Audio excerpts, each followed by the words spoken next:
Welcome to the Heart Rate Variability Podcast. In this podcast, we discuss the exciting science behind HRV and how you can apply it to your own health and the work that you do. Just a note, this podcast does not replace medical advice, and if you're going to apply this to your own life or others, please consult with a medical provider. Thank you and enjoy the show.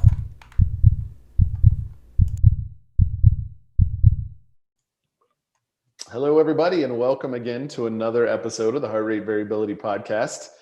This is Jeff Summers here, co-founder of Optimal HRV with my partner in crime, Matt Bennett. Hey, Jeff. Matt, it's Friday. It is another Friday. We're taping this like anyway. Couple on a Friday, so I know. puts us in a good mood going into the weekend. Exactly, that's right. And it's going to snow here this weekend. I know, which is good because we've had some volcano-like fires burning close by. Two more have popped up. It's crazy. I know. Get those suckers out. Get us on the slopes. Everybody's happy. You got your snowboard waxed and ready to roll. Yeah, I didn't get a whole lot of use last year. I don't know how much use it's going to get this year. So we'll see. It's interesting how you got to make reservations and stuff. So I'm not sure what this ski season looks like, but we just need snow to put out the fires at this point. Right. And exactly. Yeah. Can we get any of those snow guns down there instead of? I know, that's what I was thinking. I'm like, those things look pretty good to help put out the fires. So. Yeah, exactly. At least slow them down, right? Exactly. Anyway, we've got a fun topic to talk about today. Yes. Recently we've been really talking about the last few podcasts, sort of physical manifestation of different things and how they relate to HRV, like exercise, like mindfulness. And today we're going to talk about diet nutrition and how that is obviously a big impacting variable into the health of your autonomic nervous system. And I was promised props. So I'm very excited to see what these look like. Hopefully, all kinds of things. Hopefully your dog doesn't jump onto your desk. Yeah, my dog's really excited that there's frozen broccoli on my desk.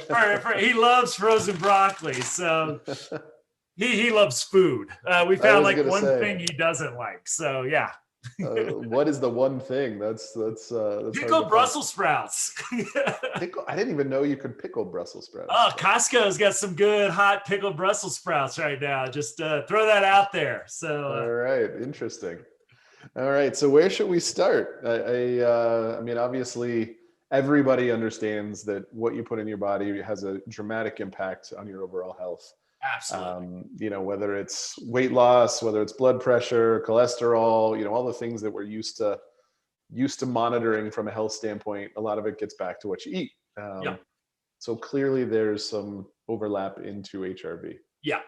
And I would say most folks will know fairly what healthy eating is. So I'm not going to kind of hit that. And I always just like to throw out, you're taking nutritional advice from a mental health therapist. So just, I've done a lot of research. I will hold up props. If you're on YouTube, I don't really support, I think one is a branded thing you can only get from a company. And that's kind of my out there thing that I'll end on. But I want to think about this from an HRV perspective.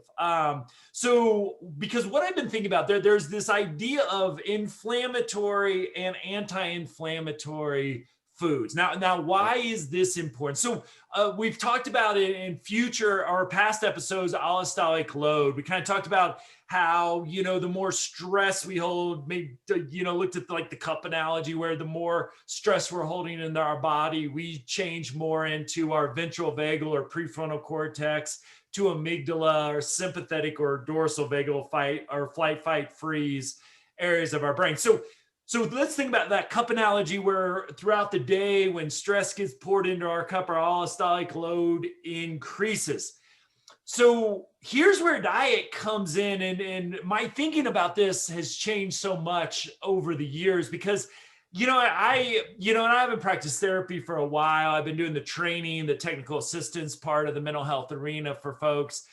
One of the things I never really talked about was diet, but what the research is telling us is as through a normal day, as stress starts to fill up, and a lot of my clients were walking in with a full cup just because of their life situations. what we put in our mouth can decrease the amount of stress in our body, or I should say the impact of that stress in our body, or increase the impact. So all the negative effects of stress are going to be either increased or decreased by what we eat. And so multiplier or a subtractor, right? They're not going to take them away, but they're going to make them worse, or they're going to help you deal with it a little bit better. Exactly. So all the negative impacts of stress that we talked about, including lowering your HRV, because again, we want the high HRV is good. So those negative impacts of stress that range from everything from heart disease, cancer, to anxiety, all those mental, social, cognitive, medical things that we've really talked about. If you eat a high inflammatory diet, it is going to exacerbate those symptoms.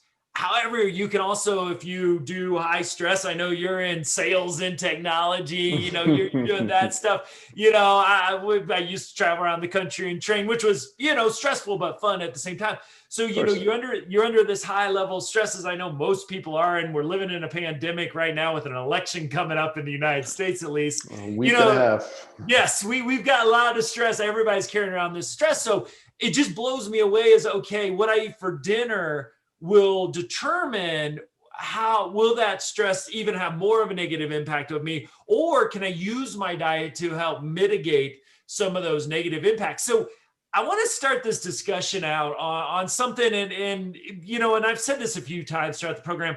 I don't love to suggest things that cost money. It's just something about me. I work in the nonprofit arena most of my life, so we're always cheap. But there's something that I have just seen that if you can afford it, if you got a little extra money sitting around, I'm not selling any brand of this. I've just seen it change a few people's life, including my wife's, is to take an allergy test. And these are running about $250, $300. So they're not that expensive. But what I saw with my wife and some other people, and when I think about people in services, like folks experiencing homelessness, people struggling to overcome mental health issues or trauma, or folks with COVID, what my wife found is she had a gluten sensitivity. Now that really stinks, I found out, because try to get gluten, but what I saw is she's a first grade teacher, which is a highly exhausting and sometimes stressful job. And she would always kind of bite her fingers. She had this high level of anxiety during the school year. She cuts gluten out of her life, and she's showing off her fingernails. Her anxiety dropped overnight. It was unlike anything I've kind of seen. Now, it didn't make all the stress in her life went away, but sure, just wasn't multiplied or amplified. A lot of the anxious things that she had, just the little habits, went away.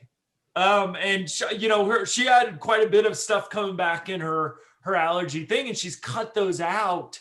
And she's also cut out of a lot of anxiety. So the allergy test, what that's really showing us is this food creates inflammation in our body. And just a reminder of what inflammation does. So stress does this.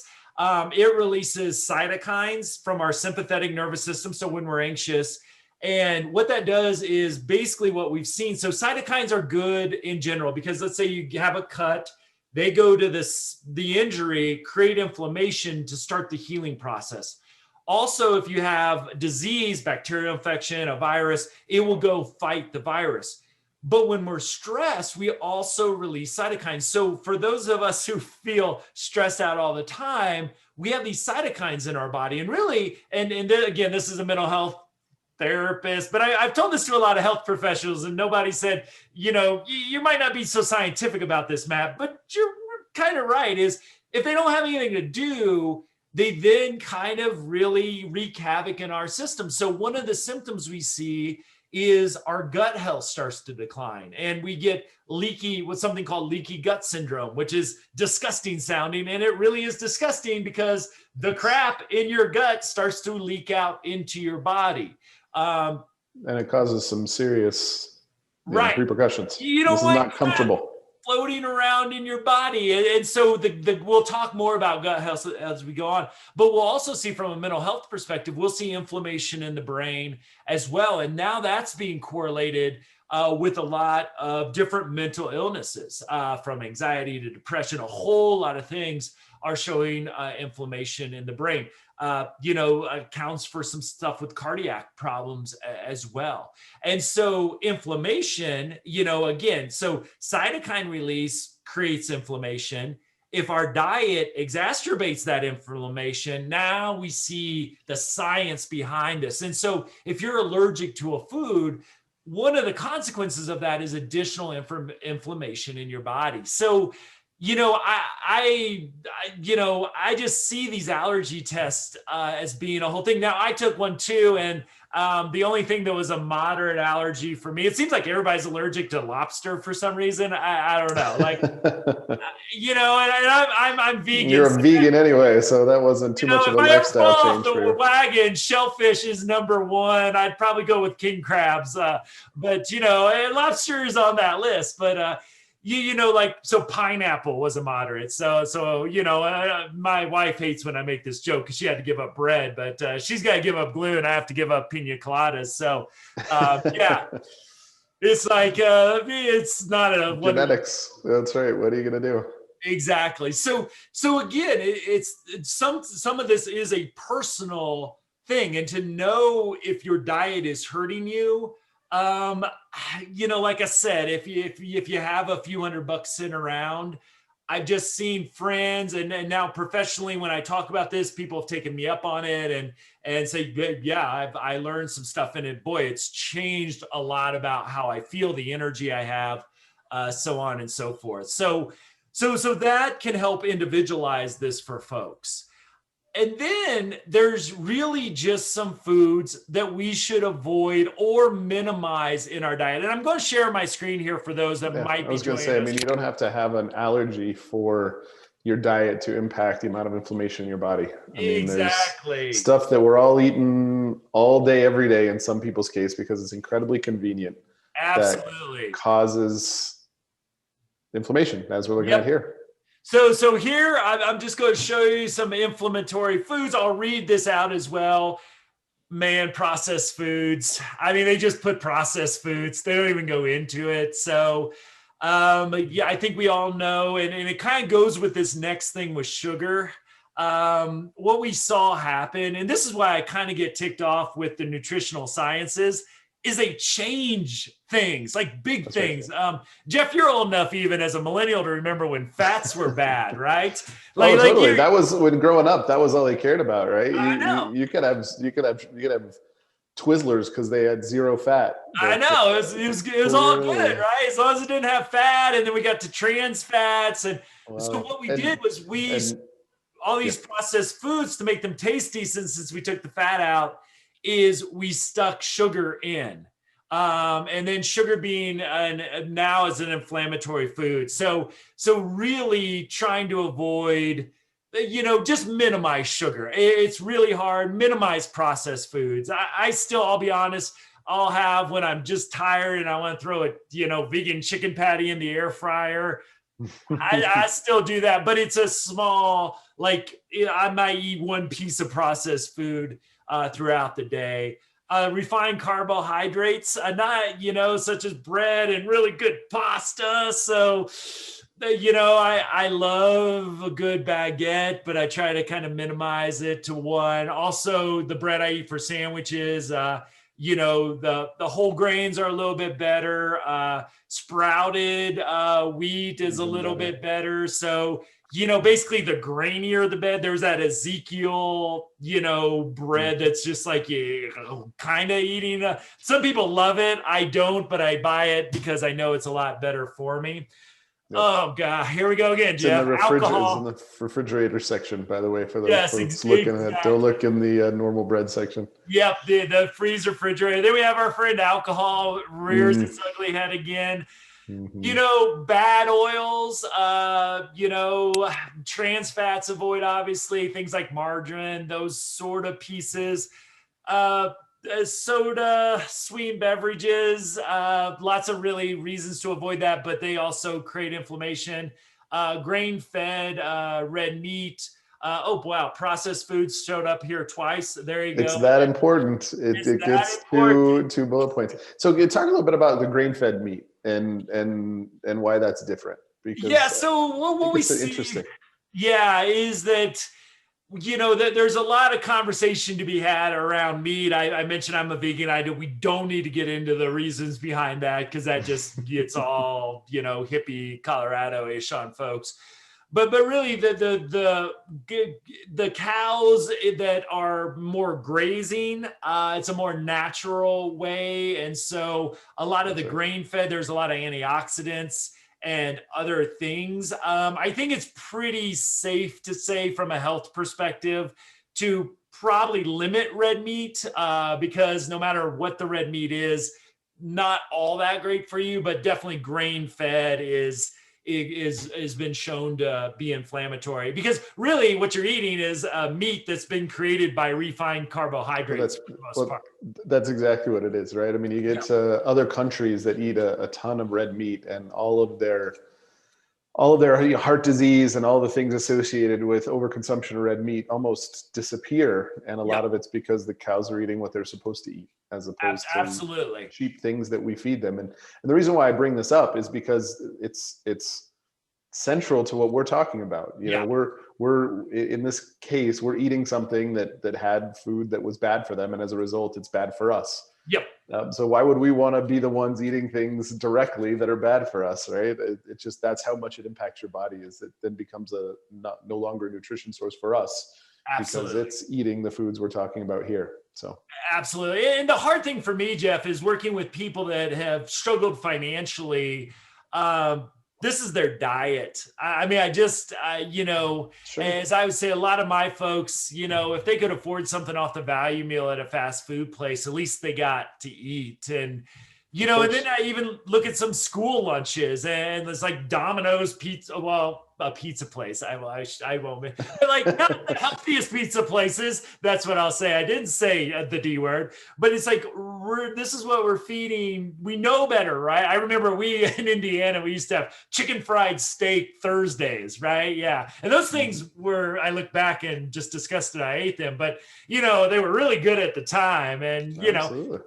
So it's like what are we doing? When I grew up, we had like these sugary cereals we would eat. You talk about refined carbohydrates that, basically we started our day off terrible. Then we went to school and we had this frozen pizza that was just disgusting, then let's put more bad stuff in and coming for dinner, in Indiana, we didn't eat all that healthy for dinner either. So this has just got into so many people's diet that, again, we see this, and we see the rates of diabetes, obesity, heart disease in the United States in our culture. And this inflammation helps explain why these diets, why our Western diets are so detrimental to our health and ability to live long lives. And then you've got the anti-inflammatory foods. So again, the negative side is a lot of foods we like to eat, and especially the processed foods, they figured out how to get us to really like to eat them. But there's also things, okay, you've had a stressful day, you go home and you eat some of these anti-inflammatory foods, and you're minimizing the amount of negative impact that stress has on your body. So I'm going to share just my anti-inflammatory morning shake, and then we'll sum up with the list on here as well. So I'm going to stop my share here. All right, so I'm gonna try. Don't worry about the brands here. I'll be honest with you. Sometimes I will get a brand because it's cheap. Other times I've done research on it. So for the most part, you can just ignore the brands here. So there's a few things in my morning shake that are both kind of disgusting at times to taste, but I'll tell you why I do it. So the first one I want to hold up. So a resounding I know. endorsement I'm not of wanting to selling do my this. shake to anybody. Yeah, my wife refuses. She tried it once and she refuses. It's like, you're just putting it in your body and it does a lot of good things. She's like, it's disgusting. So first one, broccoli. Broccoli, if you want to be amazed by something, just Google the health benefits of broccoli. Now, why does my shake not taste so good? Maybe because there's broccoli in it, right? But broccoli, especially when we don't cook all the good stuff out of it, is really, really good for you. Really, any green leafy vegetable is anti-inflammatory. So a lot of great things about broccoli. I usually don't have enough of it if I'm just eating it otherwise. So I throw it in my shake. One of the things I do love and is great for you, blueberries. These are, in the neurobiological world, we call them brain berries. Very few foods. I think broccoli is a good competitor to blueberries, but I'm going to miss this word, but the blueberries have a lot of the stuff that, like grapes or the good things. I think it starts with an R, but like the skin of the blueberry is good, the berry part of it. So one of the best foods we can eat for our brain health. Also, one of the reasons it's so good is for inflammation as well. Chia seeds. This is what makes my shake so, like, it just kind of clumps out into your mouth. Anything that's called, one of the things that if you call it the food of the gods, it's going to get into my shake eventually. So this is the food of the god from the Aztecs. I actually got turned on by these from a book called Born to Run.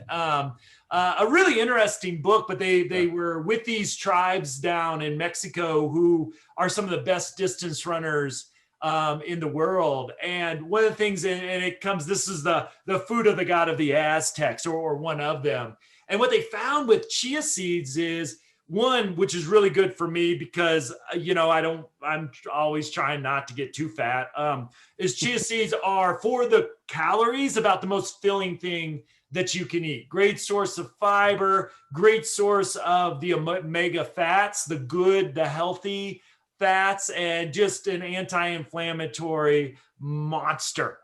So anything like this, the seeds, the nuts, all those work out really good. Cacao.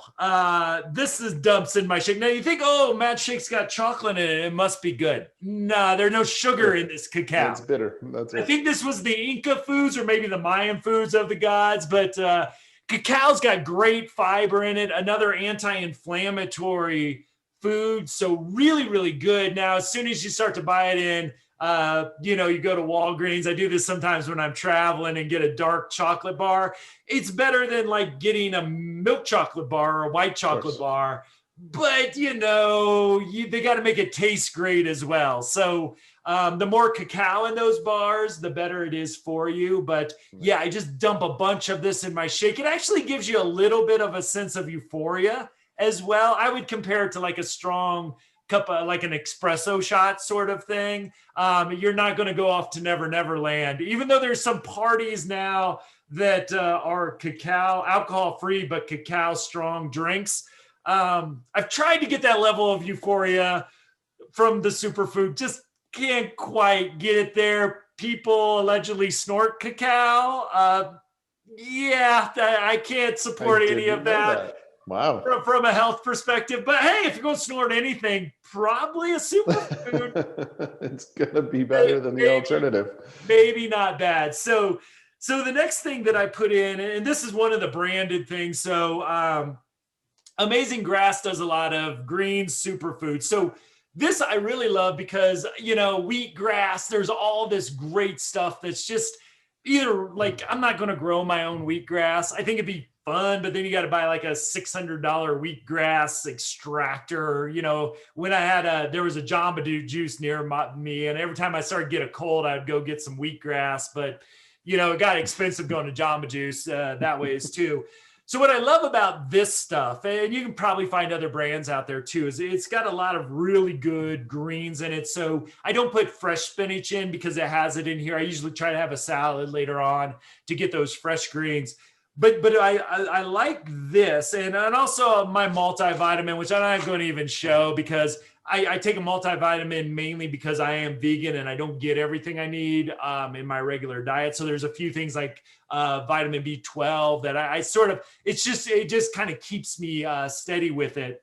But this offers pre and probiotics. Now, this is something that if you don't have it in your diet, I really suggest you think about it. So what we know, and this is just a fascinating area of study is gut health. What we're starting to see more and more of is a healthy gut equals a healthy brain. Now, I'm sure there's variations of that, but the healthy gut, and we look at this and there's some really amazing things in our evolution about gut health and how we got microbial DNA, which is kind of the fuel parts for our cells. And there's like, we've got these cells and the fuel pieces for our cells aren't really our DNA. They're actually bacteria DNA. So throughout human history, and really all animals have this, we have millions upon millions of bacteria in our body at any given time. Now, probiotics are really just a way to refresh that supply and kind of get that balance for gut health. There was an interesting 60 Minutes story about a few months ago, and they were talking about the research on this because the probiotic business has just kind of blown up. And they were kind of making the argument scientifically it may have blown up more than the scientific evidence has shown, especially from the supplement area. So getting them through this, I think, is a more natural way to get them. Other ways, yogurt, the natural ways, sauerkraut, pickles, fermented things that have been fermented. Unfortunately, whiskey, not so much, I found out. It kind of does the opposite. Yeah, no, it's just like there's something about alcohol. Kombucha is another good one that I love. Really love kombucha. But there's also a prebiotic, which this has as well. And if you're eating the broccoli and other things, but there's things that the bacteria really like to eat as well and keeps them healthy. And this mix has that prebiotic. So, when I travel, Jeff, because you probably get this too, I can really structure. And since we've both been home and not on the road for months now, you can really get in a good, healthy habit. But then you go on the road and, everything becomes more difficult. Into the toilet really quickly. So the other thing I like about, again, I'm not selling Amazing Grass. They, as far as they're concerned, don't even know I exist. But they also have these little nice travel tabs too that you stick in water and they dissolve. And they don't have quite as much of nutrients, but a really nice piece there as well. So again, I get between the broccoli and the grass, I really get a lot of the greens that I need throughout the day.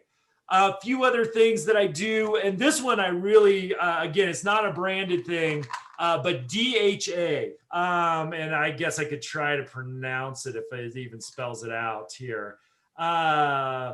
No, I'm not. DHA. It's too late on a Friday to pronunciate that word. This is an omega, and it's usually in with something called EPA as well. But it's a great source of omega-3s. Both of those are. And so omega-3s have been, it's a really, again, another really good fat, another good anti-inflammatory.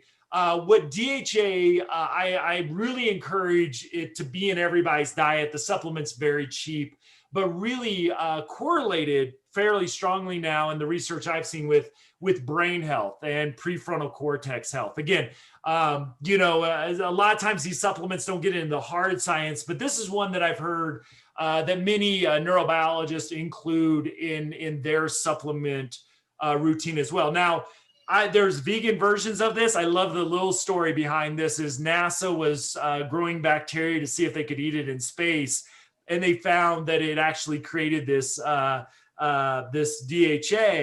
and EPA as well, because mostly this was gone through fish oil that most people have heard about. Now, for me, again, being vegan, let the fish. Not eating a lot of salmon. Exactly. Yeah, let the salmon do what they do. Let that happen. But so that's the other source of this. There's this really kind of nerdy, and this is kind of Matt putting two distinct pieces of things that probably don't belong together anywhere, Jeff. So this is not a scientific conclusion of anybody, but I just found it interesting that Neanderthals never learned how to fish.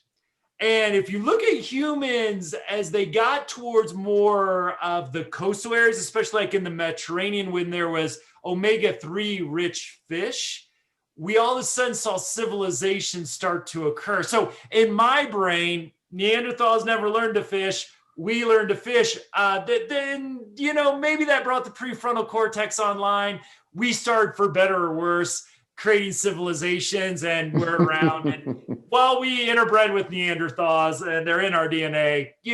That's just the Matt theory of human civilization. But there seemed to be something that when we started to include DHA in our diet, that there was sort of this explosion of civilization and culture. Causation and correlation are two very, very different things. So again, that's Matt's theory on archaeology. A few other things. I did not expect this to go there. I appreciate that. No, I got a lot of theories about my morning shake. I always mispronounce this. Turmeric or cumin. You're a cook. Turmeric. Yeah, turmeric. There we go. Those Indian spices. Now, if you eat a lot of Indian food, great. I bought these spices and tried to put them in my shake. Even I couldn't eat them in my shake because then you're putting blueberries in. It is just disgusting. So I do keep taking these in supplement forms. These are great anti-inflammatories. Right. So some of the best out there. And again, something you start to put some of these supplements together, you're talking about maybe $1 a day. So again, another really inexpensive way to do it. The little nerdy thing I'm interested in, this is another one I really don't speak a lot of, but because it's a Friday, is something called, and this is kind of the one branded, but it's it's NAD plus, and there's this Elysium Basic product. This stuff I encourage people to Google because this was something that I saw in animal studies, probably starting about 5 years ago. And what we see when we see our mitochondria in our cells and the DNA that drives that is that when we age, one of the reasons we start to age is that mitochondria starts to die off, doesn't operate. And so we start to see the DNA mutate, and that accounts for not everything about aging, but a good percent. So they were giving these mice like this NAD plus formula, and all of a sudden they were like living twice as long in their quality of life, mice life. Great thing about mice is their life expectancy is about 2 years. So, you can measure this stuff, but they were much more active in their lives as well. And I was like, oh man, I want some of that. And the problem was like, to get this into a prescription form I thought was going to take about another 20 years. When I've already aged that process. But, this came out in supplement form. There's actually this really innovative company that has a lot of really Nobel Prize winning scientists behind it to bring this to market. So that it's a very expensive supplement. So you've got to look at that, do your own research for sure. But this was one of the most exciting things that I've seen. I don't know if it's an anti-inflammatory with it, but it's part of my morning routine, so I'll just throw that in there you go. Here as well. So let me make sure I covered our list here, Jeff, with these anti-inflammatory foods. Leafy vegetables, check. Probiotic foods, check. Bone broth, again, as a vegan. Yeah, vegan.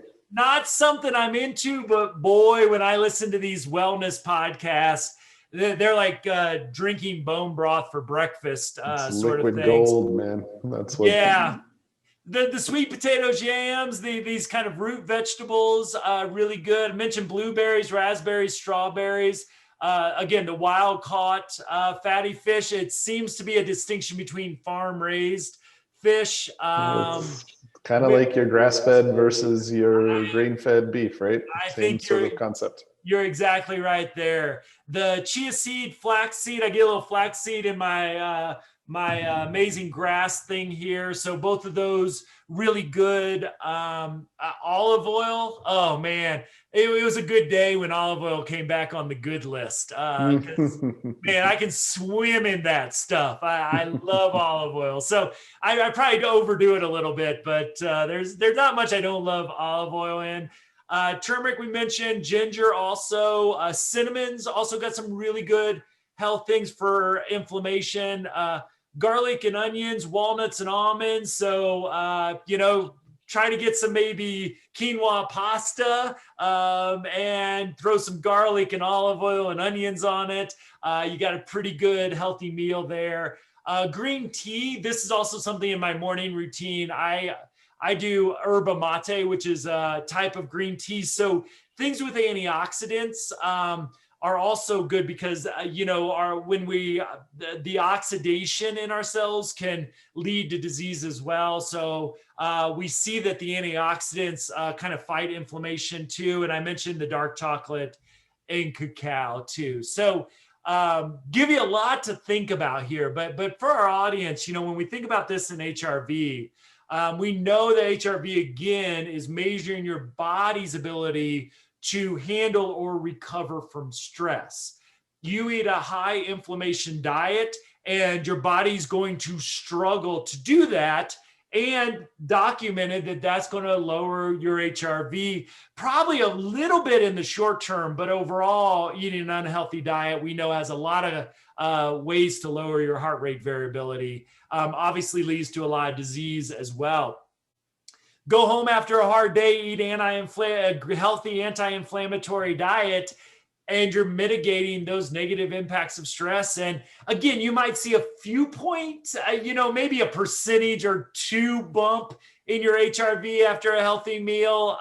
Again, because, short term, you may not see it, but long term, this is going to be one of the best ways to improve your HRV. So again, research is backing this up. These anti-inflammatory foods just are really worth. Again, sometimes they're a little bit more expensive, but you put the pieces together. My shake probably cost me less than $1 a day. Now I buy a lot of stuff in bulk. With that, chia seeds are really cheap. Cacao in a bag this size, really cheap. Blueberries, pretty cheap in a big bag. So, I'm a big fan of Costco because I can buy things in bulk. They last me forever. And so, spending a few bucks, if you do it strategically, can really improve your HRV, your overall health, and your life expectancy as well. That's it. Yeah. Yeah, I love it. I was expecting more of a mess when you said props, just so we're clear. I was looking forward to. I could make my shake in front of everybody, but it just, I don't know. Didn't quite work out. No, that's okay. My wife hates when I make it in the kitchen would then be in the office. So yeah, the cacao goes everywhere. The green stuff gets into the cracks and crevices. Chia seeds, just funny thing about chia seeds, they grow anywhere. So if you don't run your garbage, remember the chia pets. The chia pets. So that's right. So, a lot of fun stuff, but it gets a little bit messy when I make it. I usually make it before we clean the house, because if I do it afterwards, I get in trouble. So. Yep. Yeah, exactly. Well, and I think, these are strategies, just like the last couple episodes of what can you do on a day-to-day basis to, even if it's not improved, just keep your HRV where it's at, and keep your baseline high, because as we've seen, the population norm over time continues to decrease. So, even if you feel like you're in good shape and you're doing well, these kinds of things will keep that going for a longer period of time. Right. So I think it's, just good for everybody to sort of, I think it brings it together, in terms of. Well, I guess Zoom wanted us to start our weekend early. Had a little bit of an outage there. Apologies for the hiccup, but Matt, as always, it's been a pleasure. Been great, Jeff. And let me just throw one challenge out to people again and I'll put some pictures of these foods on the show notes as well. heart rate variability podcast.com. And, just try to do a little thing here and there. If you can take away one processed meal out of your week, maybe replacing a ranch dressing with a olive oil dressing, just try to find little things. I think too many people go all the way and it becomes too hard. So, you don't have to have a god awful shake like I do, but maybe throw some chia seeds into your diets, sprinkle it on your toast or your waffles in the morning. Yeah, right. just do some almonds in your cereal or whatever. Yes. And absolutely. Well, the other thing I would mention is if any nutritionists happen to see or listen to this podcast, you'll reach out. We've done some really cool work with folks in that world in terms of correlating the results they get with their clients and HRV. And again, using HRV as a quantitative measure for the work that you're doing as practitioners and providers becomes really valuable. And so we're happy to work with folks in that world as well. Absolutely. All right. Well, for those of you who don't know yet that this is the first time listening, go to optimalhrv.com if you want to hear more. Obviously, you found our podcast, so you know where to go for that. And Matt, I don't know what we're going to do for the next episode. I've got a few more HRV hacks that I'd like to share. It might be a little shorter episode, but we always say it might be a shorter episode, and Matt always talks later for 40 minutes. So there's just a few little things to kind of wrap up this section that we kind of haven't mentioned that are a little out there, but fun. So we'll wrap up with a few biohacks.